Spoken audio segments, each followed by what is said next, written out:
ఉగాది ఉగాది అనగానే అందరికీ తెలుగు కొత్త సంవత్సరం గుర్తుకు వస్తుంది కదా. కానీ మా ఊరి వాళ్ళకి మాత్రం ఉగాది అంటే ఇంకొక ప్రత్యేక విషయం కూడా గుర్తుకు వస్తుంది. అదే మా అమ్మవారి తిరునాళ్ళు. మా ఊరిలో ఉన్న అమ్మవారి పేరు ఏకవీర గంగమ్మ తల్లి, కానీ మేమంతా ఆమెను ఏకారమ్మ అని పిలుస్తాం. ఉగాది ఉదయం నుంచే గుడి దగ్గర చాలా సందడిగా ఉంటుంది. అమ్మవారికి ఉత్సవమూర్తికి ప్రత్యేకమైన అభిషేకాలు చేస్తారు. అందరూ వెళ్ళి అమ్మవారిని దర్శించుకుంటారు. సాయంత్రం అయ్యాక అమ్మవారి ఉత్సవమూర్తిని చెరువు దగ్గరకు తీసుకువెళ్ళి బాగా అలంకరిస్తారు. పువ్వులతో, దీపాలతో చూడడానికి రెండు కళ్ళు చాలవు, అంత అందంగా ఉంటుంది అమ్మవారి అలంకరణ పూర్తయిన తర్వాత అమ్మవారిని చూస్తే నిజంగా ఒక శక్తిలా కనిపిస్తుంది అమ్మవారు. అక్కడ కొన్ని కార్యక్రమాలు చేస్తారు. ఒక కథను కూడా చెప్తారు అమ్మవారి గురించి. అక్కడి నుంచి ఊరేగింపు మొదలవుతుంది. ముందుగా పోతులరాజు కూడా వస్తాడు. అతను ముందు నడుస్తూ ఉంటాడు. డప్పులు మోగుతుంటే వాటికి తాళం వేస్తూ ఊరంతా తిరుగుతూ సందడి చేస్తూ ఉంటారు. పోతులరాజు వెనకాలే అమ్మవారు కూడా ఊరేగింపుగా వస్తూ ఉంటారు.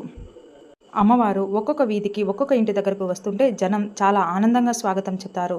ప్రతి ఇంటి దగ్గర టెంకాయ కొట్టి పసుపు, కుంకుమ, తాంబూలాలు పెట్టి అమ్మవారు మా ఇంటికి వచ్చారు అన్న ఫీలింగ్తో స్వాగతం చెబుతారు. అది చూడడానికి కూడా చాలా బాగుంటుంది. ఇక గుడి దగ్గర కూడా జనాలు బాగా ఉంటారు. ఎంత దూరం ఉన్నా ఆ రోజు మాత్రం వచ్చి అమ్మవారిని దర్శించుకుంటారు. భక్తులు అమ్మవారి దగ్గరికి వెళ్ళి తమ కోరికలను, సమస్యలను అన్నీ చెప్తారు. గుడి మొత్తం ఆ రోజు చాలా అందంగా అలంకరిస్తారు. పువ్వులతో, దీపాలతో ఎంతో అందంగా ఉంటుంది చూడడానికి. ప్రత్యేకమైన అలంకారాలతో రెడీ చేస్తారు గుడి మొత్తాన్ని.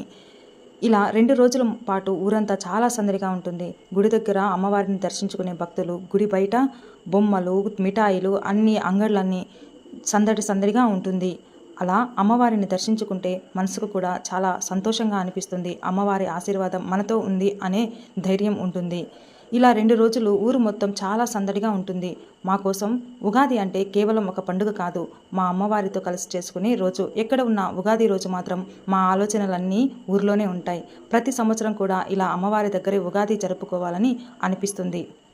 ఉత్సవమూర్తి రూపంలో బయలుదేరిన అమ్మవారు ఒక ఊరే కాదు, చుట్టుపక్కల ఊర్లన్నీ తిరుగుతూ భక్తుల అందరికీ దర్శన భాగ్యాన్ని కల్పిస్తారు అమ్మవారు.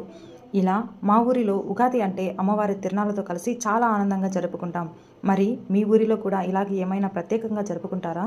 కామెంట్లో తప్పకుండా చెప్పండి. మా ఊరిలో ఉగాది అంటే అమ్మవారి తిరునాళ్ళతో కలిసి చాలా ఆనందంగా జరుపుకుంటాం. నిజానికి ఇవి కేవలం పండుగలు మాత్రమే కాదు, మన సంస్కృతి, మన సాంప్రదాయం. ఇలాంటి వాటిని మనం చూస్తూ మన తర్వాతి తరాలకు కూడా తెలియజేయాలి కదా. అందుకే మీరు కూడా మీ ఊరిలో జరిగే పండుగల గురించి, ప్రత్యేకతల గురించి కామెంట్లో చెప్పండి. ఇలాంటి మన సంస్కృతి, మన ఊరిలో సాంప్రదాయాల గురించి ఇంకా వీడియోలు చూడాలంటే మన ఛానల్ని సబ్స్క్రైబ్ చేసుకోండి. ఈ వీడియో మీకు నచ్చినట్లయితే తప్పకుండా లైక్ చేయండి, షేర్ చేయండి, సబ్స్క్రైబ్ చేసుకోండి. Thank you.